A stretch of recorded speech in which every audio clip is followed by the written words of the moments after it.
pas une semaine sans crise en République démocratique du Congo. 2 semaines durant, Madame, Monsieur, la succession à Corneille-Nangaa a alimenté la divergence entre les acteurs politiques et les acteurs de la société civile de l'autre côté.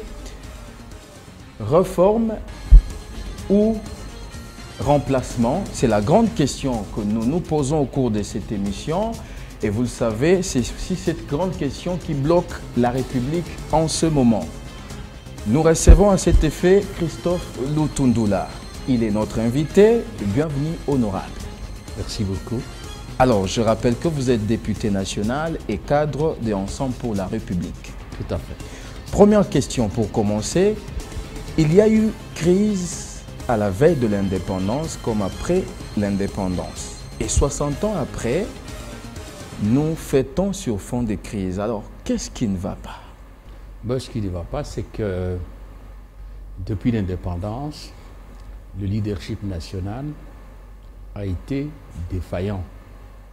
Nous n'avons pas eu un leadership national qui allait permettre au pays que les pères de l'indépendance nous ont légué un pays libre, donc d'entrer dans les concerts des grandes nations qui font l'histoire du monde et qui exercent le leadership international. Nous n'avons pas eu une élite. Alors attendez là, élite politique, économique et sociale, qui a eu la capacité d'intérioriser l'intérêt national, d'intérioriser les notions de bien public, de percevoir le pouvoir, non point comme un privilège, mais comme un service à rendre à la nation. L'exercice du pouvoir a été perçu, comme en Afrique d'ailleurs, comme le stade suprême de la jouissance de la vie.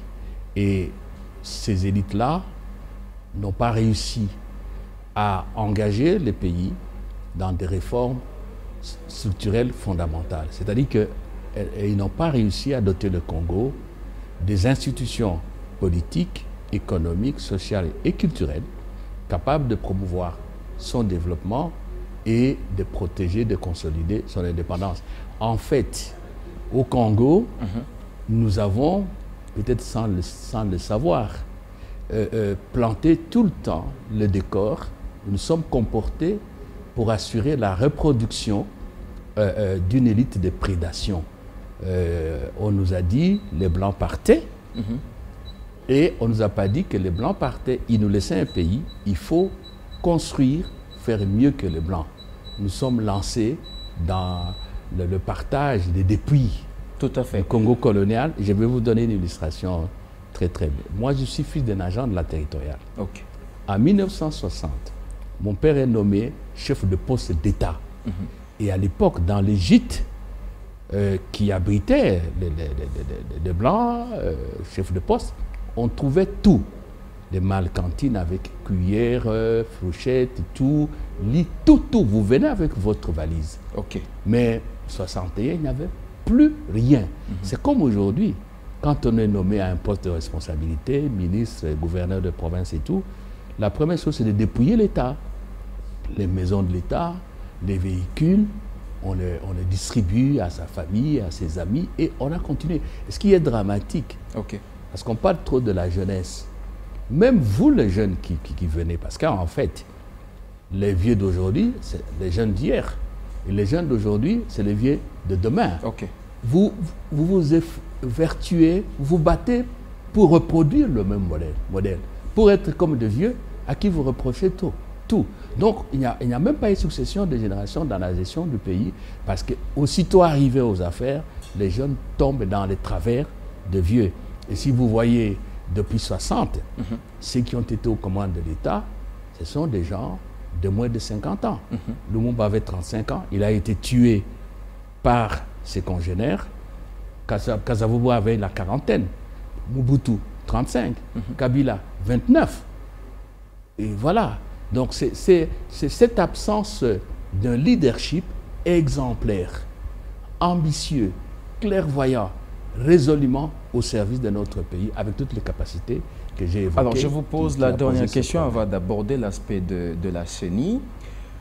quelque part, si on comprend bien, est-ce que le Congolais est malheureux de sa classe politique? Le Congolais est malheureux, est victime de ce qu'il est. Je vous ai dit ici, sur votre plateau, avec vous, qu'en fait, la classe politique, je préfère prendre un terme qui me paraît plus vrai, la classe dirigeante, dirigeants sociaux comme dirigeants politiques, nous sommes le produit de notre société. Nous sommes le reflet de l'image de notre société. Parce qu'il y a des choses, nous allons peut-être en parler, qui sont tolérées ici, alors qu'ailleurs, on ne tolère pas. Et je vous ai dit une fois, que si vous prenez 10 dirigeants congolais, vous les amenez dans certains pays. Je cite souvent le Ghana parce que c'est quand même un pays qui a fait un bond en avant. Regardez le parti, l'ANC, comment l'ANC fonctionne. Si vous amenez les politiciens congolais dans cet environnement-là, même au Sénégal, il n'y aura peut-être que 2 qui vont continuer à faire la politique. La population va rejeter. Donc, la tolérance, la naïveté, vous voyez. Donc, c'est ça aussi. Nous devons être, nous, Congolais, des hommes de l'excellence. Et M. Monsengo a dénoncé ça autrement lorsqu'il a parlé de la médiocrité, j'ajoute généralisée. Nous devons être des travailleurs, un peuple exigeant vis-à-vis des dirigeants, combatifs, et nous libérer des pesanteurs qui s'appellent tribus, qui s'appellent provinces, qui s'appellent ethnies. Même quand nous votons, jusque-là, ce sont des références très négatives. La maturité électorale. Oui. Vous n'avez pas de la maturité électorale, je suis d'accord avec vous. Tout à fait. C'est ça, et ça s'applique à tout le monde. À tout le monde. Voilà. Tant que nous n'allons pas tuer ce type d'homme que nous sommes, le pays ne va pas démarrer. Le pays ne va pas démarrer. J'ai une petite expérience et je le dis encore. Depuis que vous avez commencé à l'Assemblée nationale, la plupart des crises émanent ou proviennent de cette chambre. Après les lois Minakou, aujourd'hui, c'est l'entérinement de Ronsard Malonda, bien qu'on ne va pas parler de lui. Vous êtes initiateur d'une proposition de loi portant réforme de la CENI. Alors, vous êtes mieux placé pour nous expliquer cela. Vous pensez qu'en proposant 15 mesures pour revoir le fonctionnement de la CENI, vous mettrez à l'abri ces Congolais qui, après la proclamation de résultats, ne vont plus contester? Retenez bien votre question. Ok. Nous avons une histoire, un passé récent qu'on peut traduire en termes d'expérience, positivement. Très bien. Il faut jeter un regard sur cette histoire-là, l'histoire immédiate. C'est pour cela que je voudrais expliquer, parce que vous dites que des crises viennent de l'Assemblée.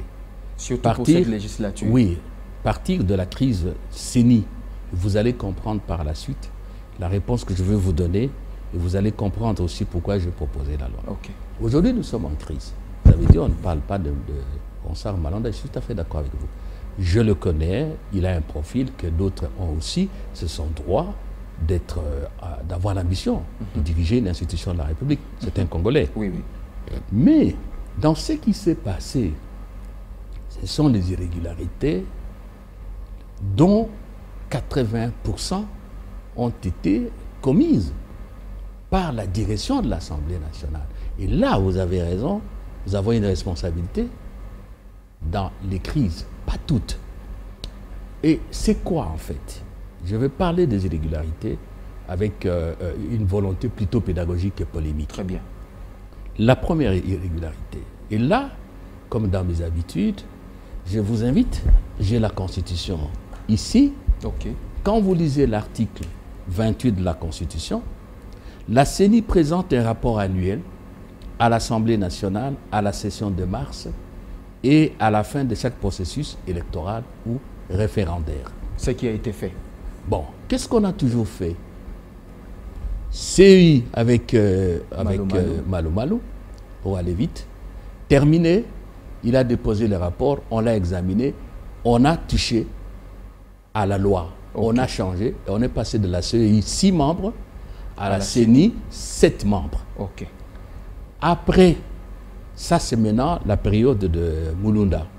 Après Mulunda, on a fait le même exercice. Il a déposé le rapport sur le processus, sur la gestion. On a évalué et on a retouché la loi pour avoir 13 membres avec une plénière. Voilà.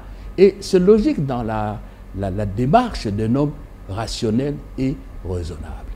Maintenant, aujourd'hui, par rapport à cet article, Corneille Nangaa, tout est à son honneur, a déposé son rapport de processus sur le processus l'année dernière. La gestion, il a déposé il y a quelques semaines. On nous a distribué tous ces rapports. Okay. Mais le bureau, Madame la Présidente, n'a pas voulu faire examiner ça. Comment expliquez-vous ça? Et en prévision... Pendant ces temps, Nangaa baigne dans l'irrégularité lui aussi. Non, non, mais attention. Son mandat avait expiré. Non, non, mais attention. Oui, oui. Je peux vous lire encore une disposition de la loi, imitée de la Constitution, qui dit que tant qu'on n'a pas... les affaires courantes. Non, ce n'est même pas les affaires courantes, parce qu'il y a des nuances quand tu dis affaires courantes. Ok. Tant que la nouvelle équipe n'est pas installée, c'est inspiré de la Constitution, hélas, hélas. L'article 70. Hélas. Alors, ceux qui sont là restent en fonction. Et Okay. puis encore, c'est pour ça, vous dites affaires courantes, non. Ils ont la plénitude de l'exercice de leur fonction. Donc, Nangaa est là. Pourquoi Madame la Présidente ne veut pas nous soumettre ce rapport? Et je disais donc, pour arriver à votre question, en prévision de la réforme qu'il faut faire, et tenant compte des expériences du passé, j'ai préparé une loi que j'ai déposée, une proposition de loi. Le 8 septembre l'année dernière, le 10 octobre, le bureau d'études m'a fait connaître quelques remarques, je l'ai corrigé. C'est seulement au mois d'avril, sous mon insistance, que Madame la Présidente va envoyer cette proposition au gouvernement pour avis, pour observation, conformément à l'article 130 alinéa 3 de la Constitution. Et c'est seulement le 29 mai que je recevrai cette lettre de Madame qui me transmet les observations du gouvernement. Vous comprenez? Aujourd'hui, ça fait 10 mois. Madame ne veut pas du tout qu'on parle de ça. Mon groupe parlementaire a posé des questions. Elle ne veut pas qu'on en parle. Et elle ne veut pas soumettre. Pourquoi la première irrégularité? Pourquoi on n'a pas obéi au prescrit de l'article 28 et à ce que nous faisons toujours? Deuxième irrégularité. Vous lisez l'article 10 de la loi sur la CENI. Je ne vous ennuie pas, c'est pour la pédagogie. Allez-y, oui. Bon, qu'est-ce que l'article 10, les articles 10 et 11 disent? Ça dit ceci. La CENI est composée de 13 membres désignés par les forces politiques de l'Assemblée nationale, à raison de 6 délégués, dont 2 femmes par la majorité, et de 4 dont une femme par l'opposition politique. La société civile y est représentée par 3 délégués. Là, c'est la 3 composition. Délégués. Bon, l'article 12. Les membres de la CENI sont choisis, je vous épargne ça. Alinéa 2, la désignation des membres de la CENI est entérinée par l'Assemblée nationale. Des membres de la CENI. Tous. Il n'y a qu'un seul cas. Il n'y a qu'un seul cas à l'article 15, lorsque, en cours de mandat, un membre de la CENI, il a démissionné, il est nommé, il est mort, comme le cas de Felabé Maloumal, on peut remplacer un seul. C'est ce qui s'est passé avec Corneille Nangaa, vous le savez. Alors, on se demande pourquoi Madame la Présidente n'a pas voulu obéir à la loi, l'article 12, je viens de vous le lire. Alors, pensez-vous qu'on pouvait examiner votre proposition de loi sans passer par l'examen du rapport qui a été déposé attendez là, donnez-moi le temps, je vous ai présenté les excuses. La troisième irrégularité, et elle n'est pas de moindre, quand vous voyez l'article 49, ça c'est le règlement intérieur de l'Assemblée nationale, c'est le journal officiel. L'article 49 est ainsi libellé à l'initiative du bureau. Ce n'est pas une possibilité ou une faculté du bureau. L'Assemblée plénière crée une commission spéciale chargée de donner des avis sur l'entérinement ou la désignation des membres de certaines institutions publiques dont la compétence lui est confiée. Pourquoi avons-nous créé ça cette fois-ci? C'est parce que l'entérinement, ce n'est pas un constat. J'ai entendu même des juristes, moi-même de ma commission PAJ, sur les antennes de certaines chaînes de télévision et stations de radio, dire non, c'est un constat, une opération. Mais dit, même en français, entériner c'est quoi? Se valider, approuver. Peut-on valider sans examiner? C'est pour cela que cette fois-ci, nous avons introduit cette disposition à la manière du Sénat américain, la procédure qu'on appelle hearing. C'est-à-dire que lorsque le dossier arrive, on crée la commission auditionne même les candidats, examine le dossier critère par critère et fait rapport à la plénière qui se prononce. Pourquoi Mme Mabunda n'a-t-elle pas, avec son bureau, mis en place cette commission spéciale? Est-ce qu'il y a une raison valable? Ça, c'est un problème. Quatrième irrégularité, l'article 70 du règlement intérieur. Je peux lire, hein, mais je sais que vous avez beaucoup de questions. J'ai le règlement intérieur aussi. Selon cet article, les documents de travail nous sont distribués obligatoirement 48 heures avant.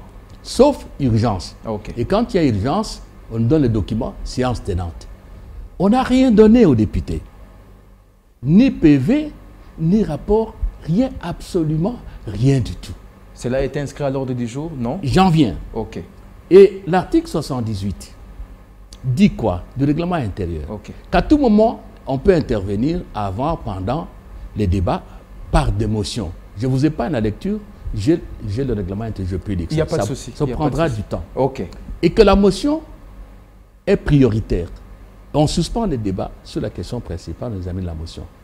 Mme Mabunda n'a voulu recevoir la motion de personne. Personne. La question de l'ordre du jour. Vous savez, les us et coutumes parlementaires, souvent vous êtes chez nous là-bas, qu'est-ce qu'on fait? Je vous parle comme ancien membre du bureau par 2 fois. On passe à la conférence des présidents, on se met d'accord sur l'ordre du jour, le bureau entre, la séance est ouverte. On soumet l'ordre du jour à l'approbation de la plénière. Et après, vous le savez parce que vous êtes tout le temps avec nous, on examine quels points qui sont à l'ordre du jour. Qu'est-ce qui s'est passé? J'ai entendu encore des juristes parlementaires, notamment hier la radio, que non, antérieurement, c'était un petit problème comme ça, même dans les divers. Et donc ils veulent dédouaner l'Assemblée nationale. Ce n'est pas nécessaire de l'inscrire. Mais nous ne sommes pas un parlement de théâtre de chez nous. Nous sommes un vrai parlement. Alors, à la fin, communication du bureau. Elle ordonne qu'on coupe la retransmission. Voilà encore des éléments. Là, c'est la présidente de l'Assemblée nationale. La présidente de l'Assemblée nationale.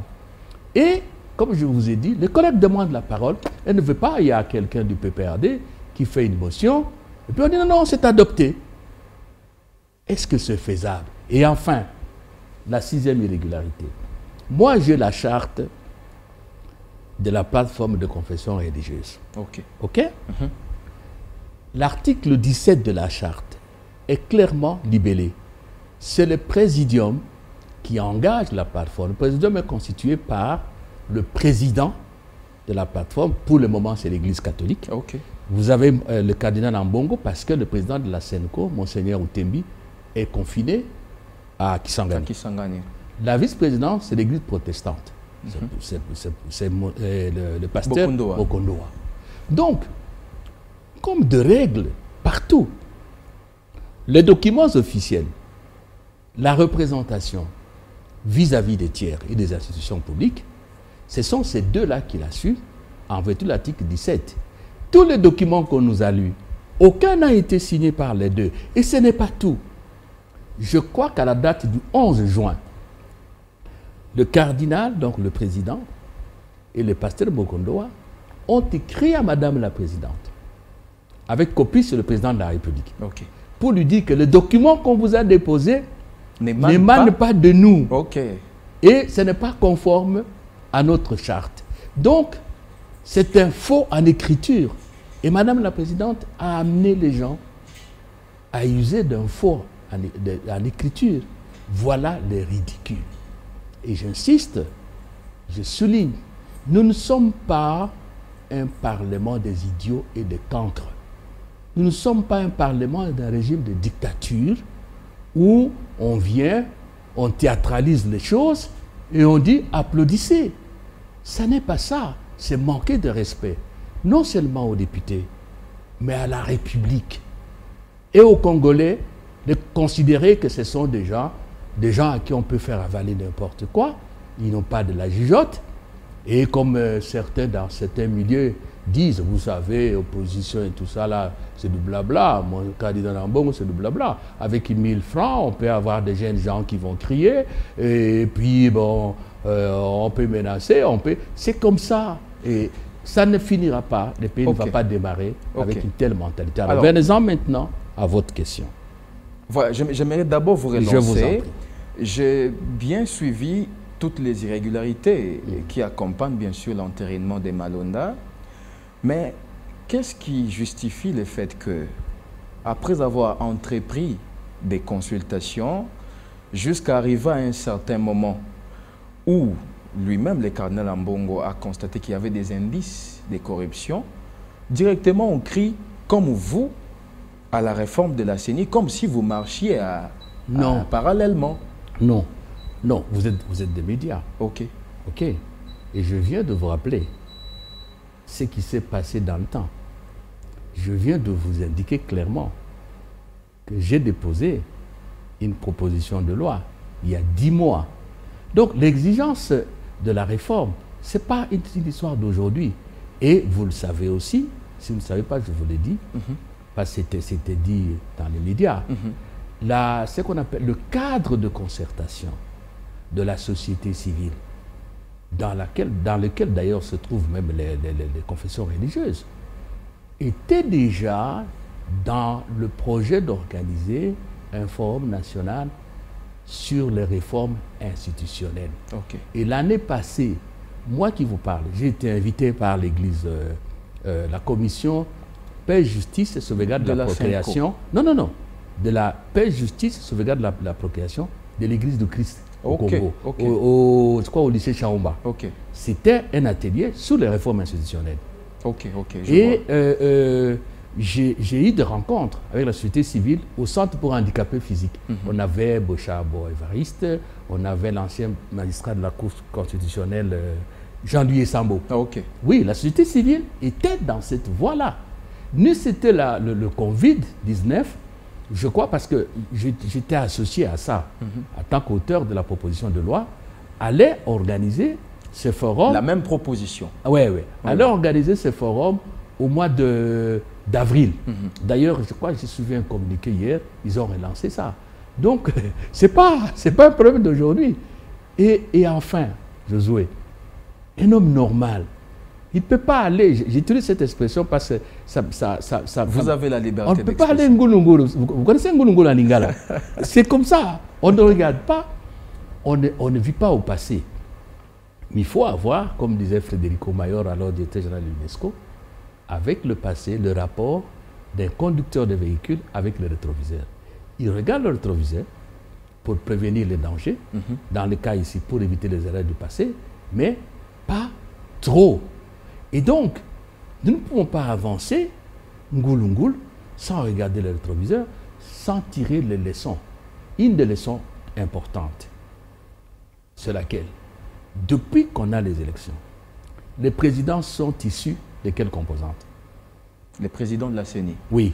La société civile.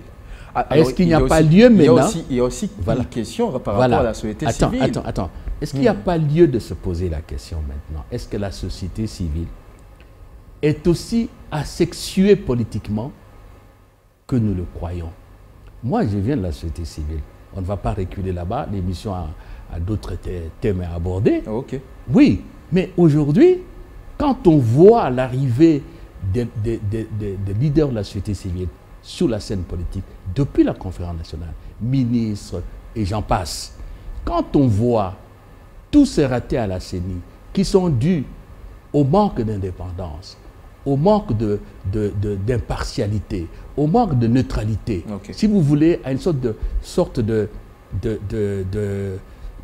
le terme, j'hésite parce qu'on risque d'être mal compris.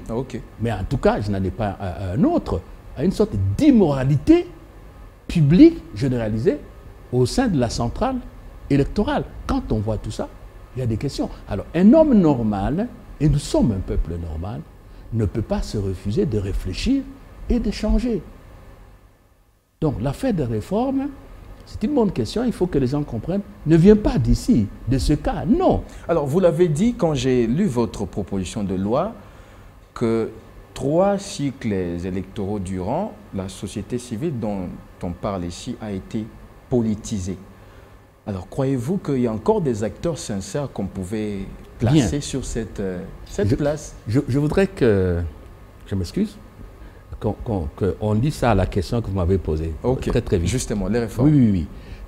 On fait des réformes, mais je ne dis pas que les réformes au niveau des lois, des institutions sont suffisantes. Les équations de ceux qui dirigent ont un impact, j'allais dire, plus important. La qualité des hommes. Est-ce que nous prenons à la CENI les hommes qui répondent aux critères que nous-mêmes nous avons prévus dans la loi? C'est ça la question. Okay. Vous comprenez? Okay. Et donc, par rapport à votre question, il faut chercher l'oiseau rare. Je n'aime pas croire que nous sommes obligés de recourir aux institutions internationales et aux personnalités internationales spécialisées. Mais à la limite, si ça ne va pas, ce qui compte pour le peuple congolais, ce n'est pas que je sois élu, que vous soyez élu, mais que le pays marche et que chacun vive normalement. Sur base des lois justes. Sur base de lois justes, okay. Correctes et rationnelles. Adaptées aussi. Donc voilà par rapport à votre question. Alors, vous avez proposé 15 mesures pour réajuster la CENI. Oui. Alors, moi, je reviens au niveau de la suppression, ou disons de la personne qui, vous estimez, auparavant a été membre d'un parti politique durant 5 ans, qui ne peut pas être nommé à la CENI. Qu'est-ce que vous décriez dans tout ça? Quel est le constat que vous avez fait et quelle erreur vous voulez corriger aujourd'hui? Le constat, c'est la politisation de la CENI, notamment par la présence des personnes qui représentent en fait les politiques et le groupe d'intérêt. Nous n'avons pas de temps. Jetez un regard depuis la CEI, Sun City, jusqu'à aujourd'hui. Nous avons travesti la philosophie du départ. La Constitution dit Commission électorale nationale indépendante. Et la loi dit à l'article 10, la qualité de personnalité indépendante, moralité irréprochable, compétente et tout ce que se trouve là-bas, gagnons du temps. Et nous ici, on a pris l'opposition, la majorité. Pourquoi? Parce qu'il faut qu'il y ait des structures qui désignent. Ça ne tombe pas du ciel. Okay. Et vous avez la classe politique organisée, on ne peut la saisir qu'à travers la représentation nationale. C'est pour ça, majorité, opposition à l'Assemblée nationale. Puis vous avez la société civile qui ne peut pas être représentée comme société civile à l'Assemblée parce que la société civile, par définition, c'est le groupe de pression. Vous comprenez? Mais ils ont leurs organisations, plateformes et tout. Mais la mission qu'on nous a donnée, c'est quoi? C'est de désigner, de proposer au poste des personnes, pas de nos partis, mais que nous jugeons être rassurantes pour tout le monde, pour assurer l'indépendance de la CENI, son impartialité et sa neutralité. Concrètement, ce n'est pas qu'il faut prendre un membre d'un parti, d'une plateforme, mais la majorité dit, voilà, tel magistrat, tel prof d'université, tel fonctionnaire international congolais, telle élite, je ne sais pas laquelle, eh bien, cette personne-là est suffisamment aguerrie moralement, pas seulement techniquement, moralement, pour nous garantir la neutralité, l'impartialité et faire de bonnes élections. Ce ne sont pas nos mandataires, ce ne sont pas nos délégués.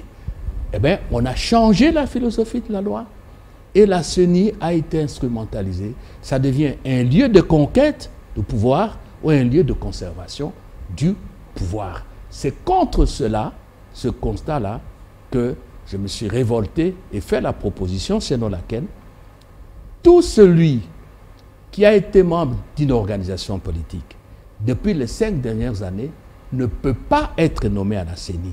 prendre... Le cas de Bassengezi... Je ne veux pas citer les noms des gens. C'est moi qui cite. Prendre un membre du comité directeur d'Ensemble pour la République et en faire un vice-président de la CENI, on est en dehors de la loi. Ok. Prendre un président, à la limite, un membre du bureau politique, un président provincial d'un parti, on le nomme à la CENI, ça ne va pas. Et la son mandat de parlementaire. Voilà. La conséquence, c'est laquelle, Josué? C'est ce que nous avons vu. J'ai même corrigé ça. Ok. Vous êtes là parce que vous êtes délégué représentant. Ceux qui vous ont envoyé font pression sur vous. Ils vous disent de quitter. On a vu ça avec le PPRD qui a remplacé le vice-président pour permettre à mon ami Bassengezi d'être là. Ok. Vous êtes là. L'UDPS a aussi menacé. A menacé et l'UDPS n'a fait que suivre. Ok. Suivre le mouvement général, le dérapage. Vous êtes là. Lorsque celui qui vous a désigné, la plateforme vous a désigné ou le parti a changé d'opinion, a changé de camp, on dit non, vous quittez. Vous savez ce qui s'est passé quand on a créé le G7. On dit non, tous les délégués de l'ARC et tout, en prendre droit. Ou vous êtes de la majorité, ou on vous maintient, ou vous n'y êtes pas, on vous fait sortir. C'est ainsi que Mme Chantal Ouichi, qui était questeur, je l'ai toujours félicité avec beaucoup de courage, on lui a dit vous devez partir. Il dit non, moi je ne suis pas venu pour représenter les MS. Je suis venu pour la République, garantir les élections. Parce qu'on a insisté, ce n'est pas la fin du monde, je garde mes convictions, je m'en vais, elle est partie. Alors, honorable, nous sommes arrivés presque à la fin de l'émission. Je vous pose la dernière question. Oui. Aujourd'hui, le problème de la CENI, c'est la tête. Oui. Et cette tête est confiée à la société civile, branche, confession religieuse. Qui est membre de la société civile, qui ne l'est pas? Ça, c'est un débat très compliqué. Très compliqué parce qu'on a agréé beaucoup de confessions religieuses, beaucoup d'associations. Laissons à la société civile de s'organiser. Mais parce que nous sommes à la fin, il y a un élément fondamental. Comment avoir le président de la CENI? Là, je corrige. La loi ici ne dit pas que le président émane des confessions religieuses. C'est très important. Si on avait le temps, j'allais lire la disposition. C'est la société civile. Tout à fait, ça aussi c'est un détail. Oui, ben, les gens trompent l'opinion. Et c'est à l'intérieur de la société civile, se sont organisés, faisant confiance aux confessions religieuses. Très bien. Mais ils passent par la société civile. Maintenant, qu'est-ce que moi je propose? On continue à garder la confiance dans la société civile, malgré tout ce qui s'y passe. Bon, la société civile peut proposer même 2 personnes. Et on cherche le consensus de tous les intervenants, de toutes les parties prenantes au processus électoral organisé à travers les composantes qui désignent. Vous allez me dire, et tous les Congolais réagissent presque automatiquement. Oh, avec vos acteurs politiques, j'ajoute, avec vos acteurs sociaux, c'est impossible. Nous ne pouvons pas partir sur des prémices pessimistes. Vous comprenez? Donc, aujourd'hui, nous avons essayé ça à la conférence nationale avec le professeur Bayona Bamea. Moi, je fais confiance aux Congolais.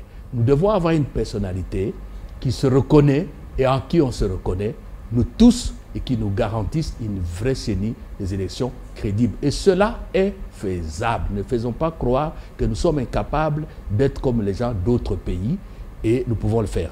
J'ai proposé une représentation égalitaire, on n'a pas le temps, 4-4, parce qu'on ne va pas à la CENI pour appliquer la politique d'un parti ou d'une famille politique. Je vous ai expliqué tout au long du débat pourquoi il nous faut des personnalités indépendantes. Donc vous ne pouvez pas dire opposition 6, majorité 4, ou vice-versa, parce que là, automatiquement, on entre dans la politique. Alors, merci beaucoup, honorable. Vous avez été vraiment pédagogique. La matière est tellement abondante. Hélas. On aura le temps vraiment de pénétrer votre loi même prochainement. Hélas. Vous avez posé la question comment avoir le président de la CENI. Nous allons reposer la question de savoir comment avoir ces consensus quand on sait que la République démocratique du Congo ne fait que gérer des crises. La même question. La même question. Alors, comment avoir ces consensus? Et là, je vous rejoins, le rôle du bureau de l'Assemblée nationale. Le bureau, d'après la loi, a un rôle capital. Et pour cela, c'est pour cela que nous ne pouvons pas cautionner ce qui s'est passé avec Mme Mabunda. Ça disqualifie l'Assemblée. Il faut que la société civile, sous l'impulsion du bureau, s'organise, nous sort, à mon avis, 2 candidats. Ce n'est pas possible, un seul. Et le bureau peut organiser. Nous l'avons fait avec le cardinal Monsengo. Très bien. Des concertations autour de ce monsieur ou de ces candidats et proposer à la nation un homme, un oiseau rare qui est ici avec nous, qui est ici à l'étranger parmi les Congolais, qui est dans tous les milieux, on peut le trouver. On ne refuse pas d'améliorer les mauvaises choses que l'on fait. Très bien. Madame, Monsieur, vous allez vraiment comprendre que la matière était abondante. L'heure des questions avait reçu pour vous le député national Christophe Lutundula, initiateur d'une proposition de loi portant réforme de la CENI. Nous vous fixons rendez-vous très prochainement sur cette matière toujours. Et ça a été un grand plaisir pour vous, pour nous plutôt, de vous présenter cette émission. Merci beaucoup, honorable. Merci pour l'opportunité que vous me donnez. J'espère qu'on aura encore une autre occasion pour ne parler que de la loi. Très bien. Alors, à très bientôt. Merci. Merci beaucoup.